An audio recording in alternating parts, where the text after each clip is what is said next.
All right, thanks for joining again. We're going to pick up where we left off, which is with the blacksmith, and we were talking about salvaging. And I had just salvaged the two daggers that I had, and they would show up in my wardrobe. So I'm going to go over to the wardrobe real quick and show you that they are there.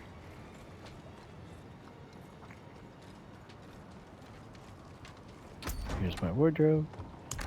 I go over to the items, and notice the one to the right of this. Oh, no, no, not that one. Doo, doo, doo, doo. That guy.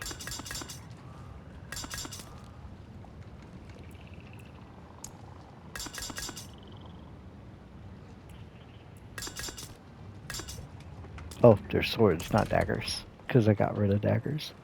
My apologies, but I promise you, they are in there.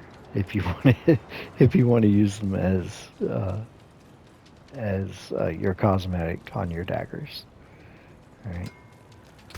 So now, next part, repair. As you die, um, you're going to die a few times in the game. I promise you that. Even some of the best of the best of the best who play this game have died. You'll have to repair your gear. So what you'll do is you'll come to the blacksmith. You'll pay some gold for all of your items. Never known a person to use just one item, but you repair all your items and get them up to speed when it comes to their durability. See the durability at the bottom is 100 of 100. I think it deals in part with when you sell them. If your durability is 0, you won't get as much as if they were 100. So it uh, kind of makes sense for it to happen that way. So you want to have your durability maxed out. You want to have everything repaired, and when you sell it, you get your max profit from it. All right. So the next part of this, mythic uniques. Um, this is an advanced topic. In essence, what you're doing is you're creating the cache that will have the item that's in it. And in order to do that, you have to have a resplendent spark, which is the material. At the same time, you need 50 million gold to be able to do it. Okay, and at this point, in order to craft it, you need 2 resplendent sparks. Okay, so that's what those are about. Um, the next one is masterworking. The one that's grayed out that I can't get to right now.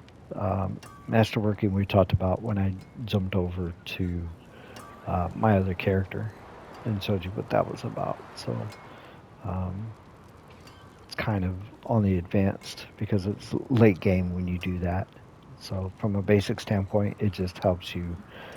If you find a piece of gear that you really, really like I um, I like that staff a lot because of all the characteristics that it had. So I decided I wanted to level that up even more because I knew I was going to be using it for a while until I actually got my mythic unique for that slot. And it takes a while to get there. So, um, you use masterworking to increase the power of the piece of equipment or weapon that you want to use. Oh, that's masterworking.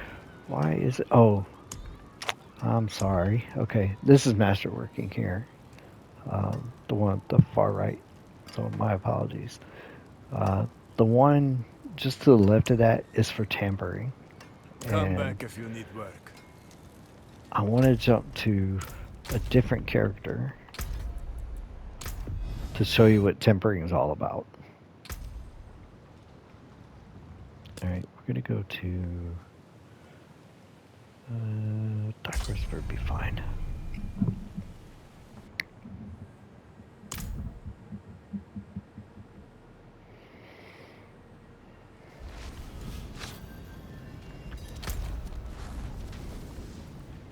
All right, let's go over and kill the shot.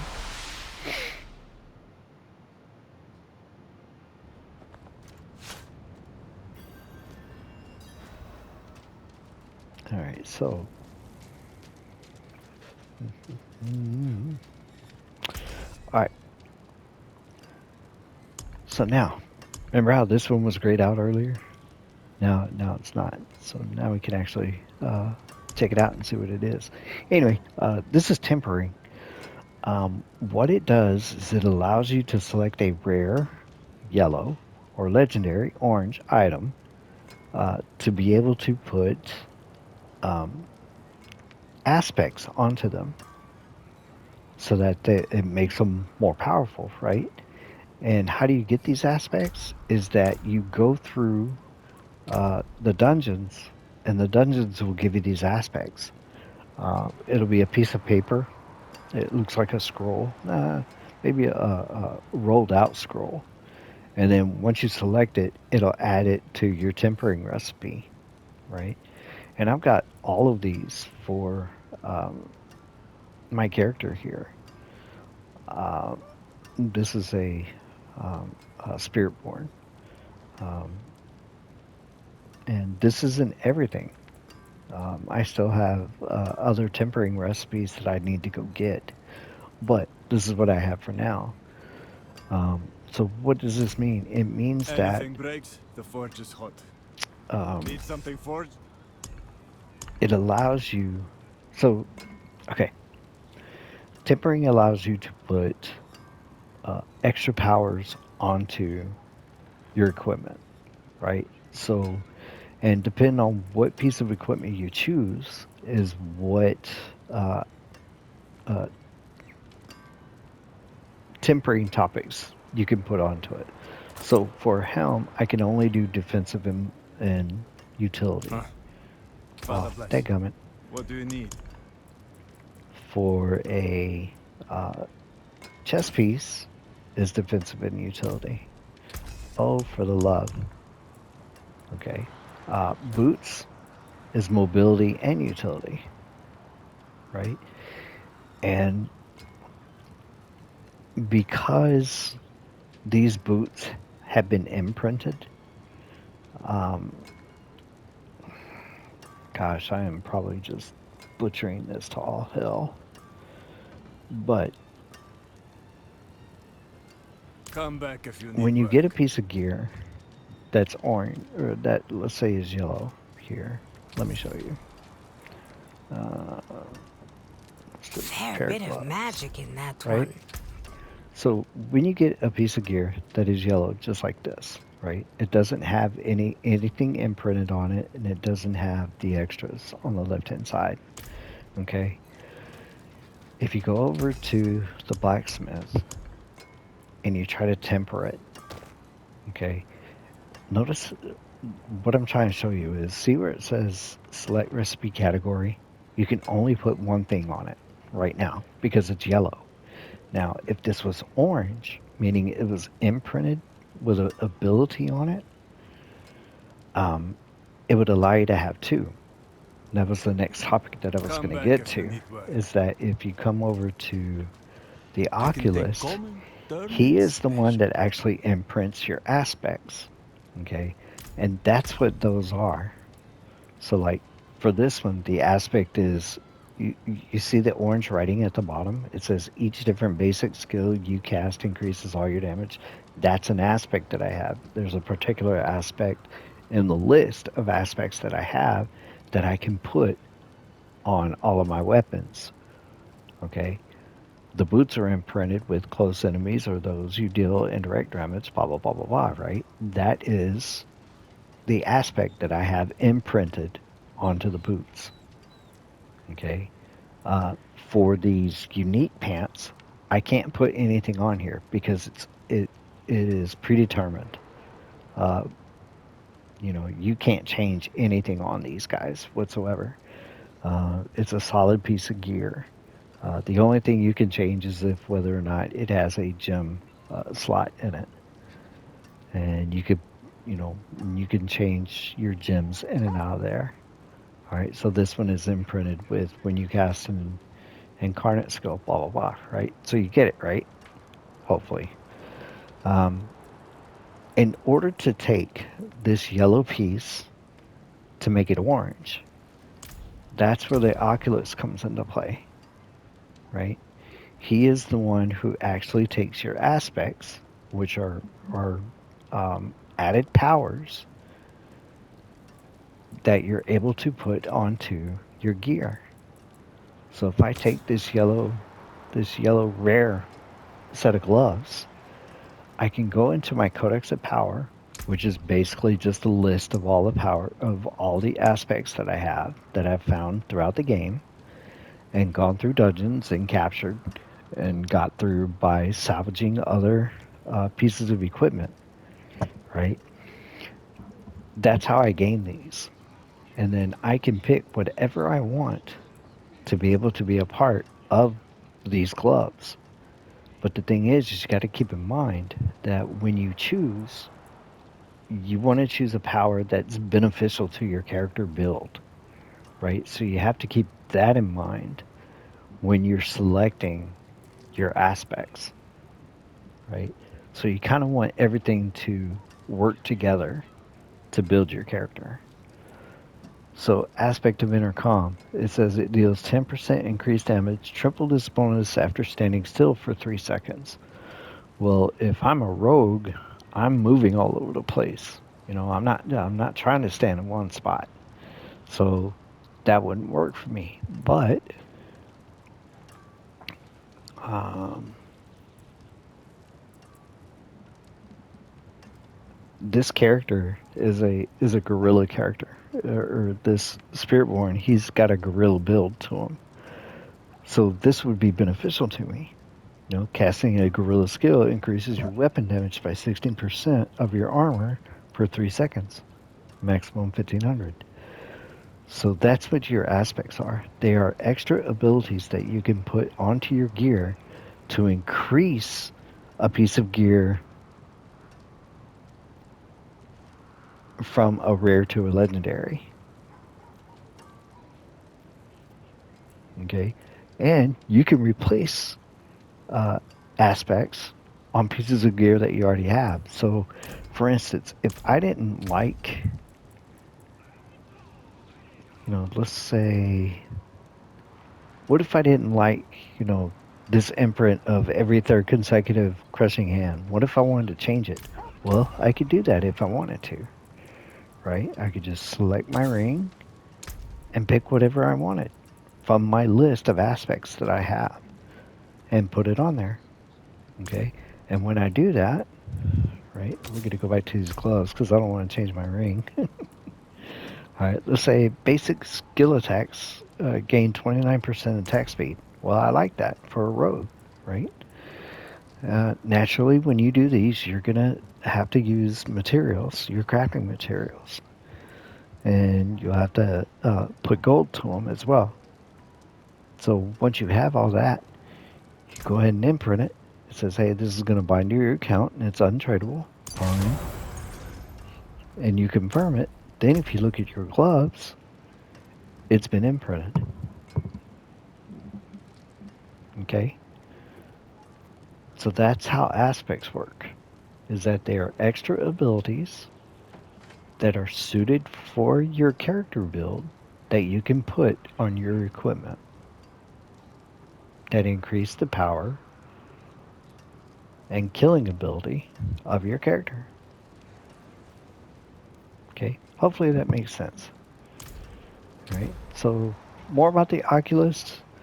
That's what imprint aspect is. Crafting sigils.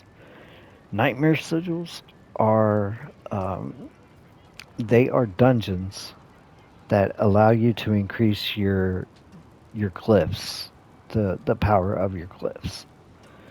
Um, when you get into in-game stuff and you get into your Paragon board, oh, I can't get to it. Um, as I showed you in that other character, as you get your glyphs, you can increase those to, I believe the new level now is 42. And in order to do that, you have to go through nightmare dungeons, or I think there's another way you can do it as well. I think you can go through, um, dadgum. I forgot the name of it. Um,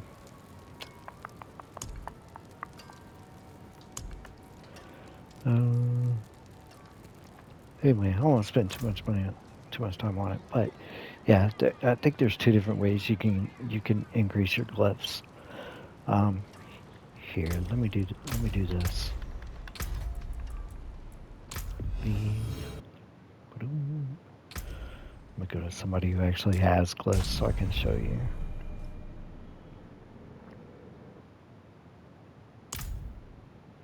I think it's easier to understand if somebody actually shows you instead of somebody just telling you this is what you need to do, this is how you do it, blah blah blah. Anyway, Paragon. Right. All right. So if you notice on the left, these are all the glyphs that I have. Right. I have all of them for this particular character. Anything with a ring that you see is one that's been socketed into the Paragon board. Right. All right. So if you'll notice, let's see, if we look at control here, notice the next level down, it says just level 1. Okay, but if I look at these up here, it says level 16, level 16, level 15, right? I increase those by going into nightmare dungeons. Okay, does that make sense? Once you go through it, you do the dungeon, um, you'll get these. Let's see if I have any. Trying to go too quick. Where is it? Where is it? These guys here.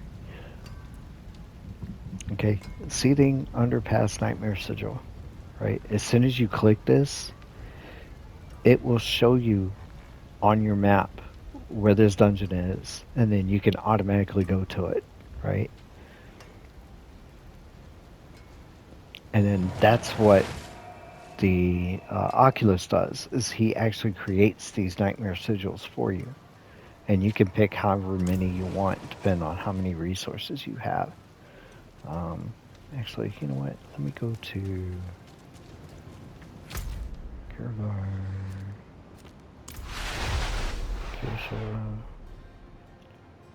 And I'm sorry that these are hour-long videos, but it's stuff that I would hope, somebody else would show me on how to do this. How to play the game, how it all works, and what to do and stuff like that. So hopefully it's helped you guys out too. So here's my nightmare sigil, right? And in order to do it, you have to have sigil powder.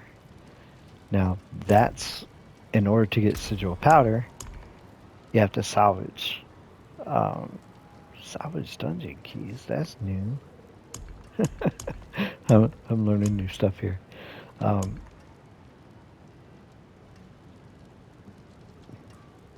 would you salvage keys? I don't understand that. Huh. Anyway, basically to get that powder, you have to salvage the powder. I got to figure out who do you use in order to salvage the powder. Oh, remember I was talking about incense? Here's a list of all the incenses that I can do. And it all depends on the materials that you have and the cost to make them. So like I can make 106 of these, and depending on the type of essence that you want to use, will depend on the abilities it's going to give you. Like for instance, this one says if you use this incense, it increases your strength by 25 for all nearby players.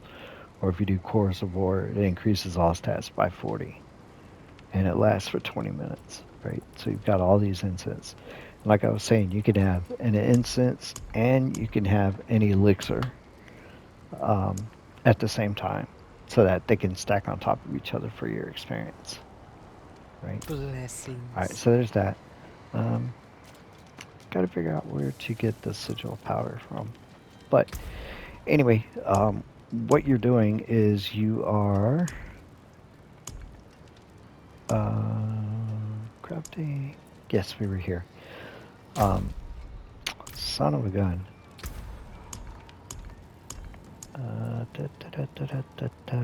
Here, cemeteries. Yeah, sigil powder.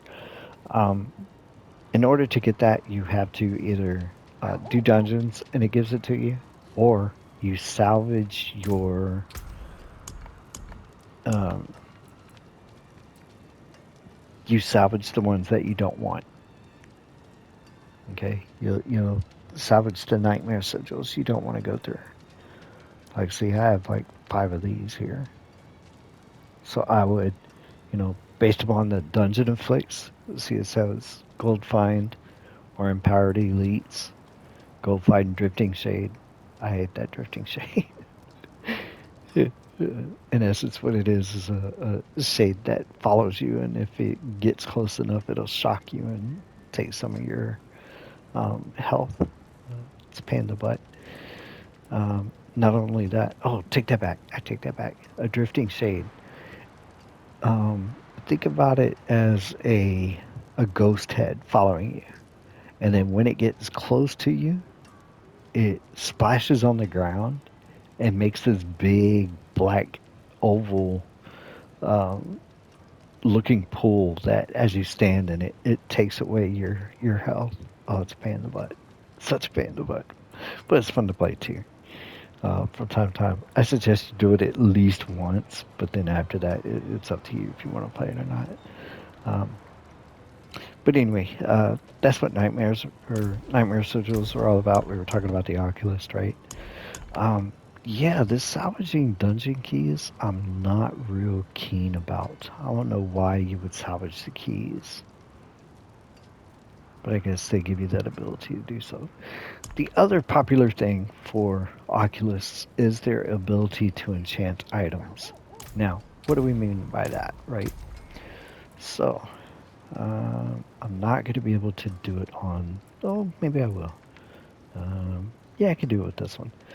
Okay, say I was using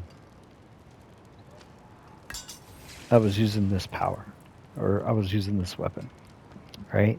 And let's say I didn't like the fact that it had 49% overpower damage. Well, I what can you could take do is you gold, could go to turn the into cash. Oculist, use the enchant item, select the item you want, and it would give you the ability to choose which one you want to modify. Okay, so let's say I didn't like the 49% overpower damage, right? Here's something else to keep in mind, right? Do you see that split right in the middle after it says 13.6% critical strike damage?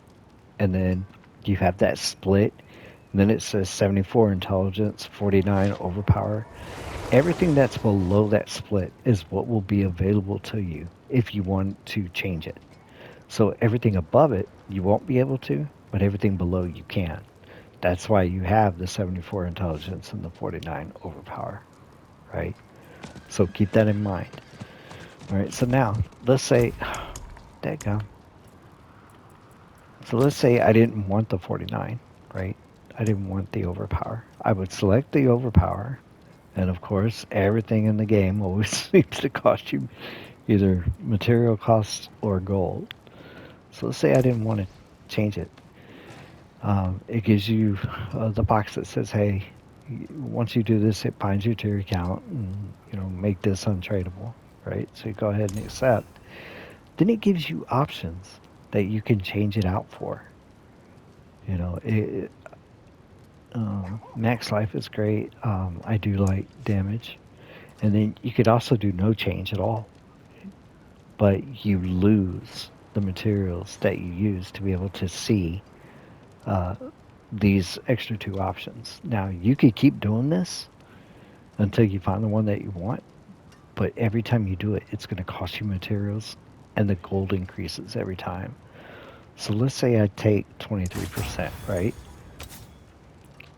If I wanted to do it again, it increases the gold. I think it was 93,000 the last time. Now it's 128, and plus the material costs have gone up too.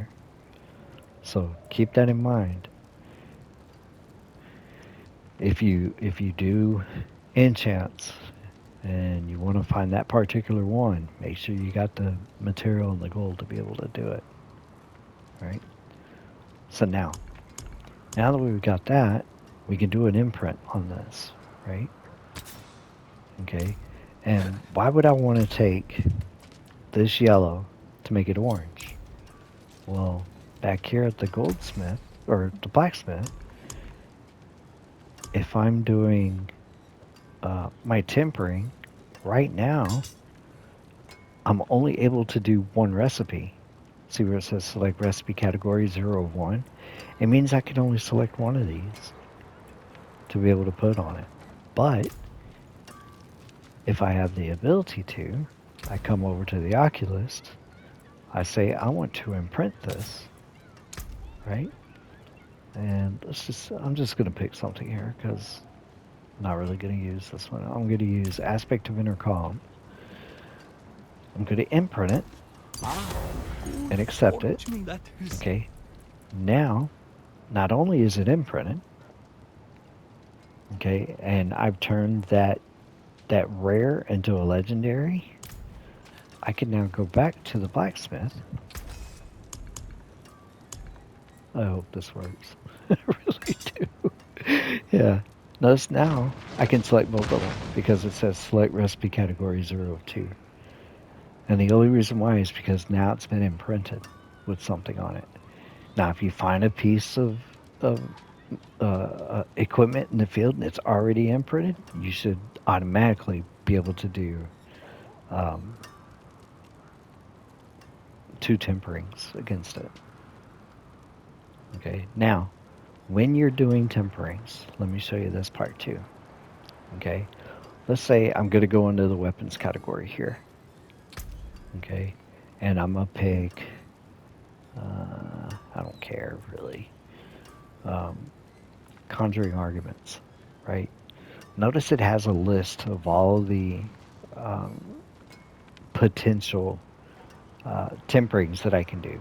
I can do casted hydras have 1 to 2 heads, uh, 15.5 to 20% chance for a second ice blades, 15.5 to 20% lightning spear, or 15 to 20% familiars hit twice, right? Um, this is a random selection, meaning you have up to, I think it's 6 or 8 chances to get the one that you want. Let's say I wanted the casted hydras to have 2 heads, right? I select this once. If I Again, cannot be in the wilderness, again, this will you're do. going to be using materials the entire time. Okay, so if I temper the item, it's going to go through and say, I get a chance for familiars. Now you can keep doing that, right? You could keep trying if you want to. But every time you try, you're using up materials and you're using up the number of temperings that you can do, right? Because if you'll notice how it says the note at the bottom, existing affix will be replaced, tempering rerolls remain 5. Okay, that means you only have 5 more times to roll this to be able to get the one that you're looking for. And let's say you were going to put an offensive tempering on it as well. That 5 still remains with the offensive 2. So meaning, in essence, you have 3 tries per if you're going to put 2 on there to be able to put the tempering on there that you want, or at least try to get. So sometimes you could do all 3 and not get the one you want, or you could luck out and do it on the first roll for both of them. Okay, and something else to keep in mind. Right, you can only put one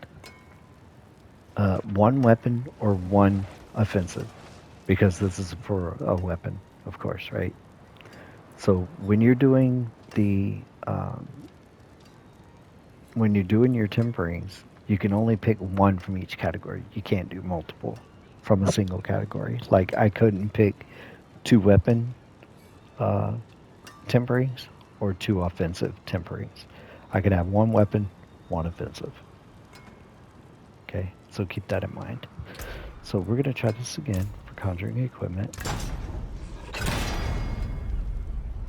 Chance for second blades. We'll do it again. Chance for second ice blades. We'll do it again.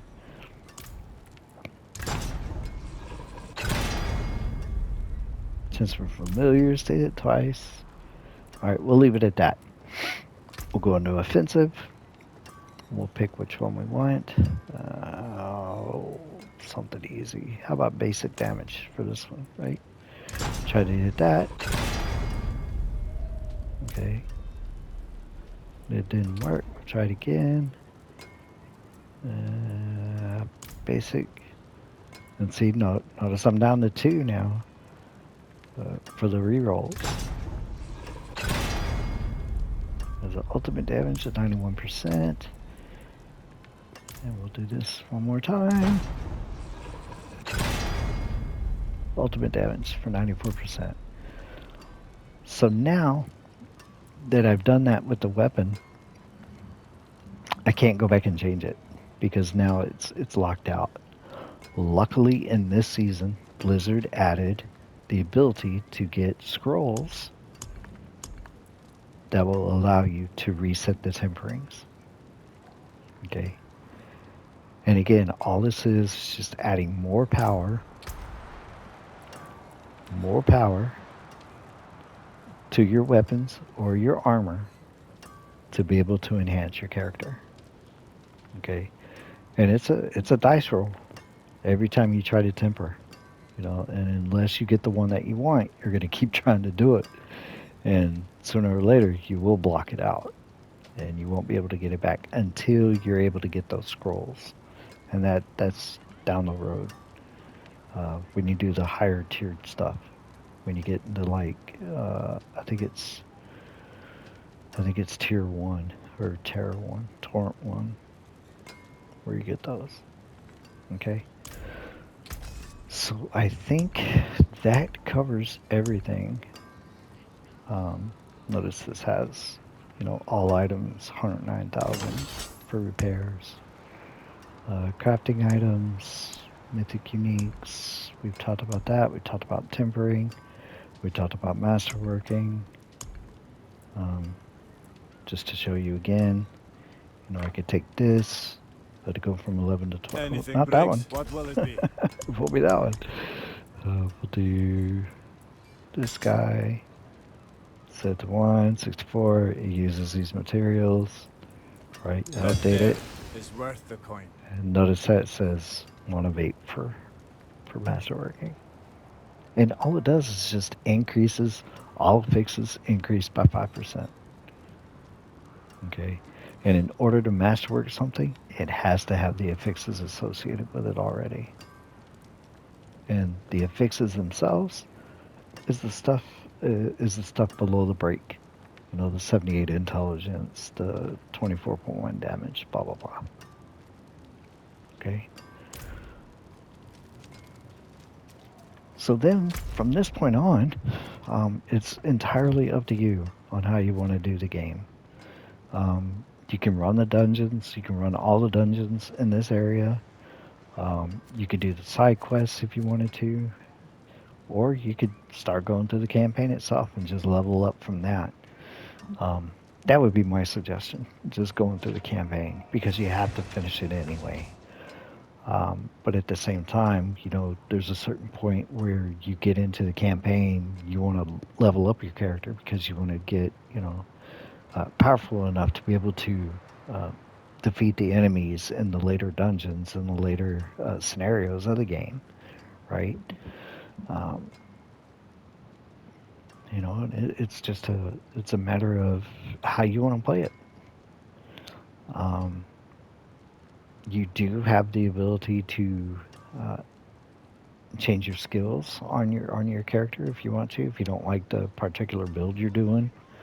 Let me see if I can show you that right quick.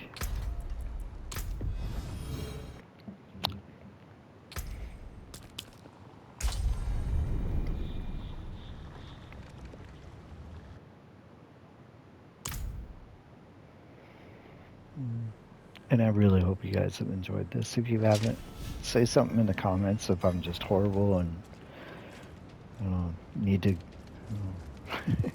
just watch YouTube instead of trying to be on YouTube, um, or whatever the case may be. And if you've got something out of this, then I'm happy. I'm very happy for you, and I hope it's better than some of those other guys out there who just talk way too fast and expect you to already know what they're talking about. So, and I'm like, that's crazy.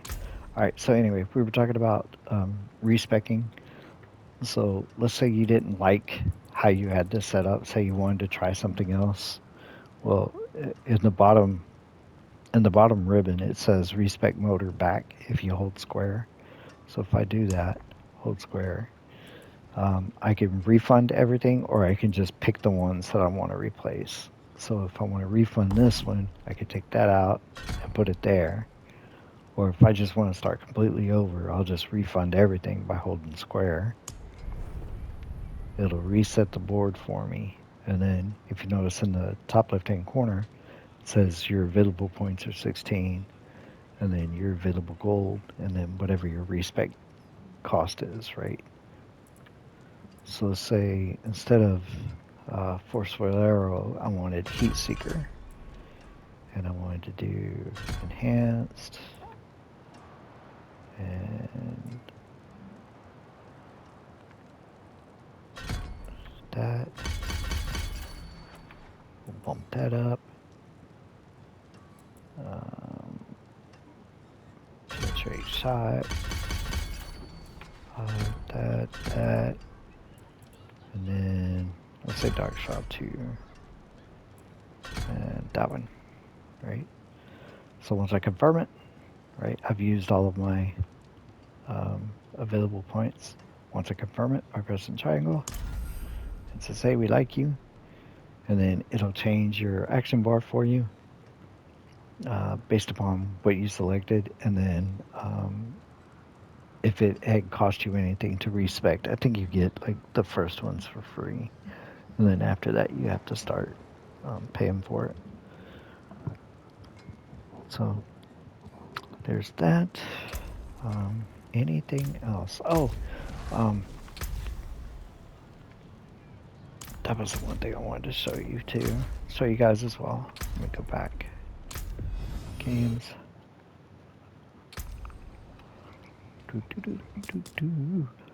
Again, I really hope you guys have enjoyed this.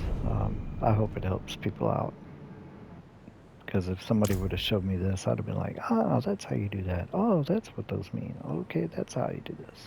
So, the one other thing I wanted to show you was in this menu under collections. You have the, remember, on a brand new character, you're just going to have challenges, but once you get your first or a little bit further into the game, you'll start getting Codex of Power.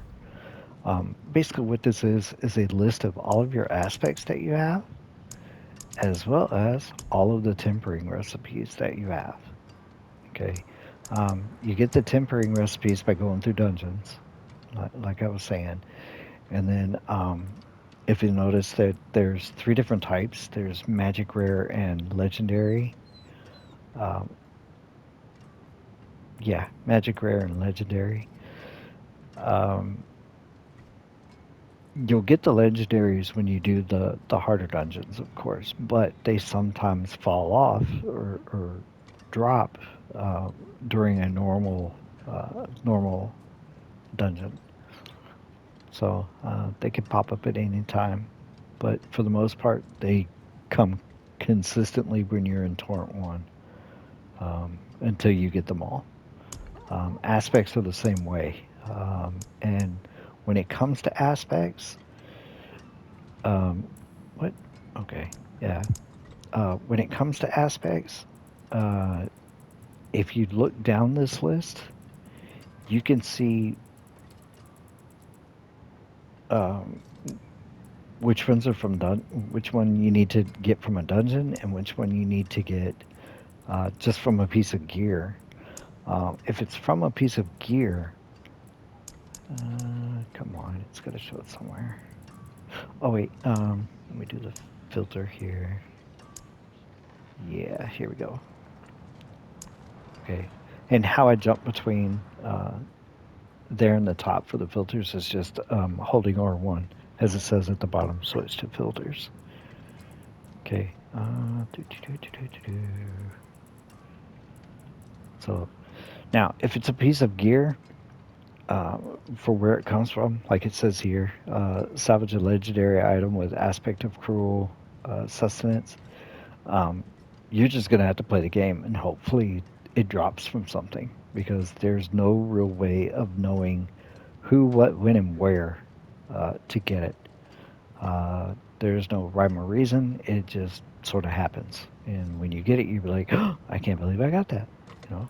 But then there are others that you could actually run the dungeon and get the aspect that you want. So, like, if you run this, if you run Light's Refuge, you'll get the aspect of Volcathos, right? Or Collapse Vault, you'll get the aspect of Cyclonic Force. So this will be a list for your codex. Codex of Power that is a list of all of the aspects and timbering recipes that you have. And that goes for all of your characters. Once you get it on one, it doesn't matter who you get it on. It's available for all characters, including the one that it's assigned to. Um, so that's it. I think that covers everything involved when it comes to the basics of the game. Um, I hope you enjoy it just like I have. I have over probably 420 hours playing the game. It's been a blast. Um, some friends of mine got me hooked up onto it. Said, "Hey, you need to try Diablo 4." I was like, all right, I'll give it a whirl," and I haven't put it down since. 420 hours later, through probably 3, 4 months of playing, or no, probably longer than that, maybe 6 months of playing. Um, it's kept my time uh, real occupied, and I enjoy it a lot. Been a gamer for since I was a kid, so and I'm damn near 50 now, so uh, it's fun. It's a lot of fun. So, um, like I said, I hope this basic rundown of how the game works, what to do and how to do it, helps you out. Some of the advanced stuff for like the mystic uniques and things like that, you can go find. Uh, at that point, you should be knowledgeable enough to be able to understand what the guys are saying because, like I said, they speak so fast and they're assuming that you know the information already, that they don't break it down uh, for a brand new person who has just picked up Diablo 4 and wanted to play it. Um, there's a guy on YouTube called Rex and Terex who I love a lot. He is great when it comes to explaining some of the advanced stuff that I'm getting into. But when it comes to basics, yeah, he naturally assumes you already know some of the basics. And hopefully I've covered some of those things. If I haven't, great. If not, if I haven't, I apologize. I'm just trying to do my best here to help you guys out. Um, and hopefully it does help you. So I thank you, and I wish you the best of luck, and go kill some demons. Have a great day. Bye.